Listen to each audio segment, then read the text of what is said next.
Assalamualaikum warahmatullahi wabarakatuh.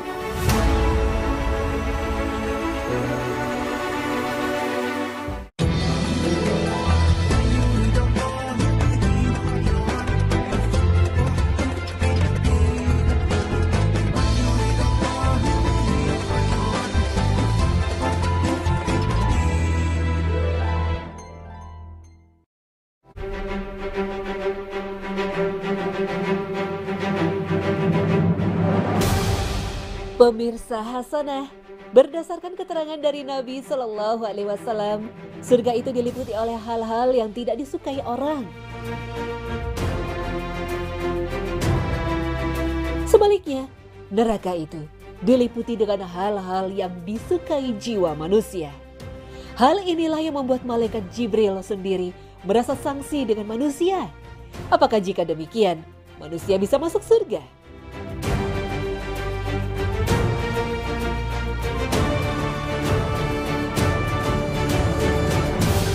Abu Hurairah radhiyallahu anhu menuturkan sabda Nabi Shallallahu Alaihi Wasallam, ketika surga dan neraka diciptakan, Allah Ta'ala mengutus Jibril alaihi salam pergi ke surga seraya berfirman, lihatlah ia dan perhatikanlah segala sesuatu yang aku sediakan bagi penduduknya kelak.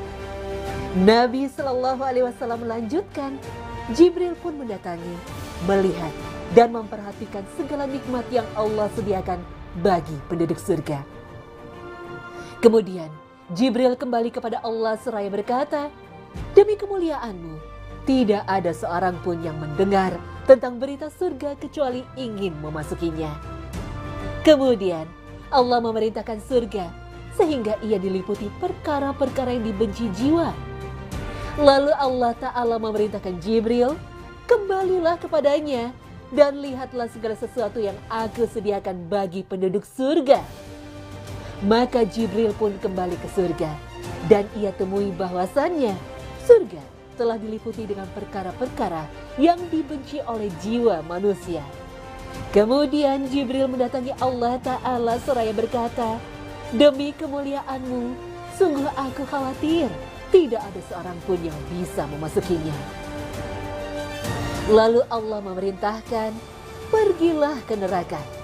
Lihatlah dan perhatikanlah siksaan yang aku sediakan bagi penghuninya kelak. Maka ketika di neraka terdapat api yang menyala-nyala dan bertumpuk-tumpuk, Jibril kembali kepada Allah Ta'ala dan berkata, demi kemuliaanmu, tidak ada seorang pun yang ingin memasukinya.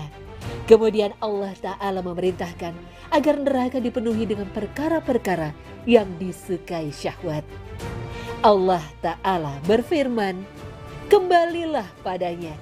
Jibril pun kembali ke neraka dan berkata, demi kemuliaanmu, aku khawatir tidak ada seorang pun dari hambamu yang bisa selamat dari siksaan neraka.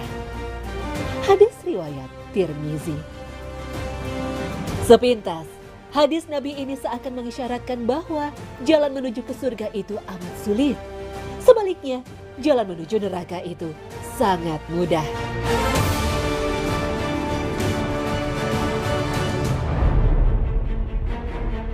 Akan tetapi, bila kita perhatikan perintah-perintah dan anjuran-anjuran yang ada dalam agama, kita dapati bahwa Allah seolah telah mendorong semua manusia menuju ke surga dengan berbagai macam cara dan secara berulang-ulang. Bahkan Allah Subhanahu wa Ta'ala memberikan kemudahan untuk menuju kenikmatan surga. Sebaliknya, jalan menuju neraka justru dipersempit. Perhatikanlah bagaimana cara Allah menghitung pahala sebuah amal. Berdasarkan hadis sahih, siapa yang mengerjakan satu kejahatan hanya dijatuhi sanksi satu, bahkan kemurahan Allah pun dapat menghapuskannya. Sementara yang mengerjakan satu kebaikan memperoleh 10 ganjaran, bahkan bisa mencapai 700 kali lipat. Bukan hanya itu, Allah menggantikan keburukan yang pernah dilakukan seseorang dengan kebaikan bila ia tulus bertobat. Dalam konteks ini Allah berfirman setelah menyebut pelaku syirik, pembunuh, pezina, mereka akan mendapatkan siksa berganda di hari kemudian dan kekal dalam siksa itu dalam keadaan terhina. Kecuali orang-orang yang bertobat, beriman, dan mengerjakan amal soleh, maka kejahatan mereka diganti Allah dengan kebajikan. Quran Surah Al-Furqan ayat 68 hingga 70.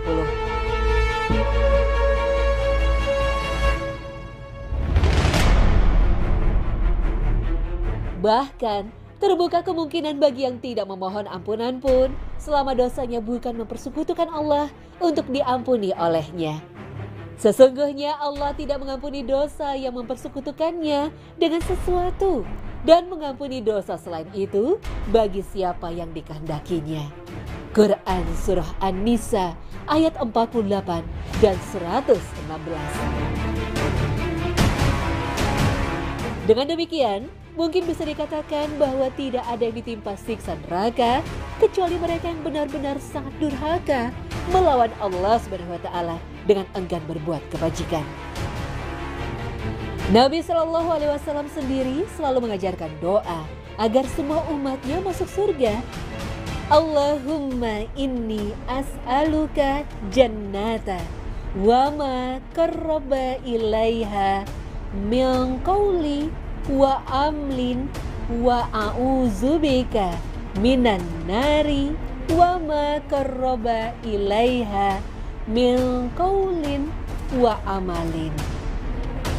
Ya Allah, aku memohon kepadamu surga dan segala sesuatu yang bisa mendekatkanku dengannya, baik berupa perkataan ataupun perbuatan. Dan aku berlindung kepadamu dari siksaan neraka dan segala sesuatu yang bisa mendekatkanku dengannya, baik berupa perkataan ataupun perbuatan. Musnad Imam Ahmad. Wallahu a'lam. Ibu-ibu, apakah orang masuk surga karena tidak punya dosa? Kalau orang masuk surga tidak punya dosa, maka tidak ada isinya surga kecuali Muhammad sallallahu alaihi wasallam. Hanya satu manusia yang tidak punya dosa, dialah baginda kita Muhammad sallallahu alaihi wasallam. Kalau kita ini muka penuh dosa semua ini, Pak. Lalu kenapa orang bisa masuk surga? Ketika ditimbang pahalamu dengan keburukanmu, timbang punya timbang, ternyata lebih banyak pahala kebaikanmu daripada dosamu, akhirnya kau masuk surga. Ada 3 hak Allah yang tidak boleh dicampuri oleh manusia. Itu rahasia Allah. Itu menjadi hak prerogatif Allah. Tidak boleh manusia campuri. 3. Apa itu? Jodoh. Ini rahasia Allah. Biar kalian mau sekali, kalau bukan jodoh tidak jalan. Pacaran 11 tahun, tidak jodoh, tidak masuk. Tapi kalau jodoh, baru kenal 2 bulan, jodoh ditangkap hansip, kasih nikah. 2. Ajal. Kalau sudah tiba saatnya, tidak bisa diundur dan tidak bisa dimajukan. Itulah ajal. Yang ketiga, rezeki. Rezeki ini Allah yang ngatur. Bapak ibu tidak usah cemas. Allah yang tentukan rezeki kita. Maka ibu, berapa penghasilan suamimu? Selalulah ucapkan Alhamdulillah. Bang, jangan menghalalkan segala cara bang. Saya istrimu, berapapun yang kau dapat, berapapun yang kau bawa ke rumah, saya ikhlas dan akan menerimanya dengan senang hati. Karena memang itulah rezeki yang Allah sudah tentukan untuk rumah tangga kita. Tenang kita suami. Apa tugas sebagai suami? 1. Mendidik. Didik istri kita, didik anak-anak kita. Gimana kita mau mendidik istri kalau kita sendiri tidak bisa memberikan teladan? Tidak mungkin istri kita bisa sholat subuh lebih awal kalau suaminya sendiri sudah jam 7 masih tidur. Tidak mungkin istri kita bisa berbicara yang santun kalau kita laki-laki setiap marah kasar ngomongnya. Lihatlah Rasulullah. Rasulullah itu memberikan keteladanan. Lebih banyak memberi contoh daripada jangan ini, lakukan ini, lakukan ini. Tidak, Nabi mendidik istrinya dengan memberi contoh. Bagaimana cara mendidik anak? Silakan baca buku-buku riset. Tapi bapak keliru dan sesat ketika bapak mendidik anak meninggalkan Al-Quran. Allah mengabadikan satu surah untuk kita orang Islam, metode dan tata cara yang tepat dalam mendidik anak. Surah apa Ustadz? Ada yang tahu? Supaya bapak berhenti penasaran, buka nanti. Mulai dari surah Luqman ayat 12 dan seterusnya. Bagaimana Al-Quran mendidik anak. Nah, di situ, ya bunayya, la tusrik billah. Wahai anakku, jangan kau menserikatkan Allah. Itu dulu ajarkan anak-anak kita. Didiklah dengan akidah, sampaikan pendidikan akidah, mendidiknya.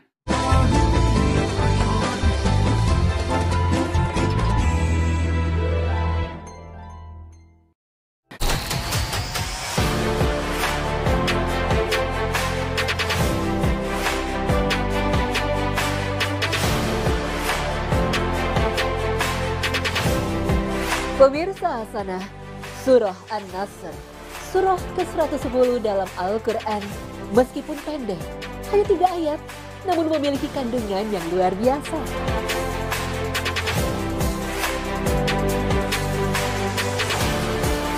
An-Nasr berarti pertolongan. Nama surah ini berkaitan dengan topik surah ini, yakni janji bahwa pertolongan Allah akan datang dan Islam akan memperoleh kemenangan.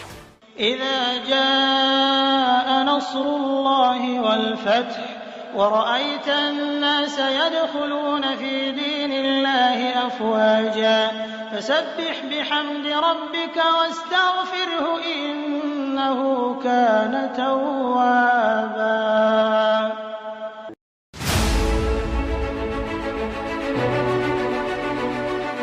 Mengutip pendapat sebagian besar ulama, Syekh Mustafa Al-Adawi menjelaskan bahwa surah An-Nasr ini adalah surah terakhir yang turun secara utuh kepada Nabi Shallallahu Alaihi Wasallam.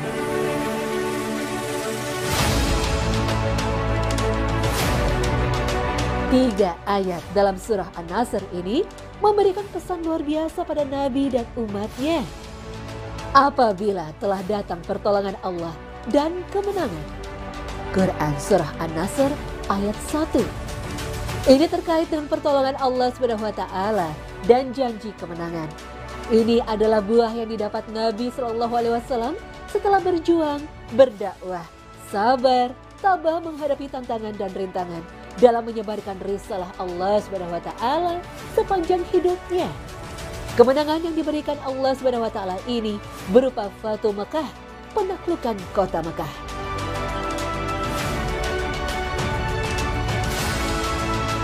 Nabi Shallallahu Alaihi Wasallam bersama 10.000 pasukan kaum muslim berhasil menaklukkan kota Mekah setelah 8 tahun hijrah ke Madinah. Pertolongan Allah dan kemenangan yang diberikan Allah kepada kaum muslim ini berdampak besar dalam perkembangan Islam. Berupa masuknya Islam tak hanya kaum Quraisy Mekah, tapi seluruh suku-suku di Jazirah Arab. Ini ditegaskan dalam surah kedua dalam surah An-Nasr. Dan kamu lihat manusia masuk agama Allah dengan berbondong-bondong. Quran Surah An-Nasr ayat 2. Selama 2 tahun, hampir seluruh Jazirah Arab beriman. Tidak tersisa di beberapa kabilah Arab, kecuali mereka pun masuk Islam.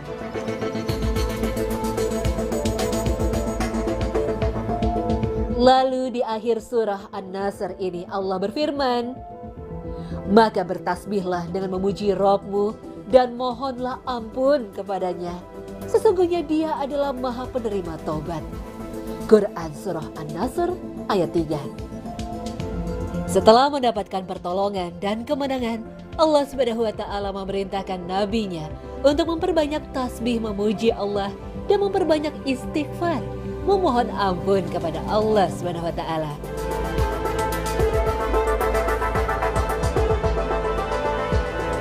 Artinya, setiap anugerah Allah SWT yang diberikan pada kita hendaknya memperbanyak tasbih dan istighfar sebagai rasa syukur kepada Allah SWT.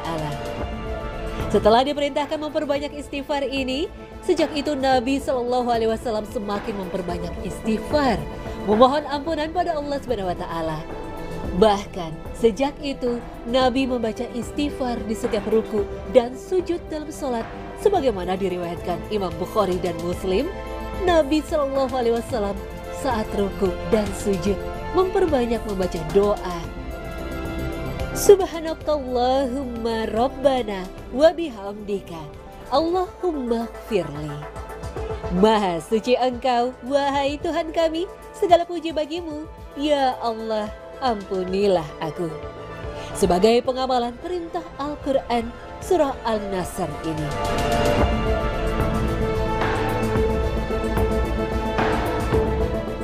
Juga dari ayat ini dianjurkan memperbanyak zikir. Subhanallah wa bihamdi, astaghfirullah wa atubu ilaih. Zikir ini selalu Nabi ucapkan di akhir hidupnya setelah kemenangan dan pertolongan Allah Subhanahu wa taala tiba dengan memberi kemenangan dan menaklukkan kota Mekah. Masa-masa itu bahkan menjadi tanda ajal beliau semakin dekat.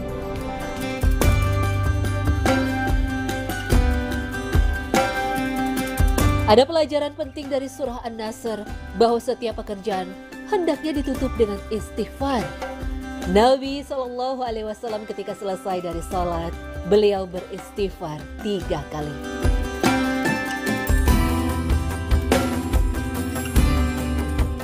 Sauban radhiyallahu anhu berkata, apabila Rasulullah SAW selesai dari salatnya, salat fardu, beliau beristighfar 3 kali dan mengucapkan, Allahumma antas salam wa minkas salam tabarakta ya zal jalali wal ikram. Artinya, ya Allah, Engkau pemberi keselamatan dan darimu keselamatan. Maha suci Engkau, wahai Tuhan, pemilik keagungan dan kemuliaan. Kedua, jika usia sudah senja, hendaknya memperbanyak zikir, tasbih dan beristighfar kepada Allah Subhanahu wa taala. Wallahu a'lam.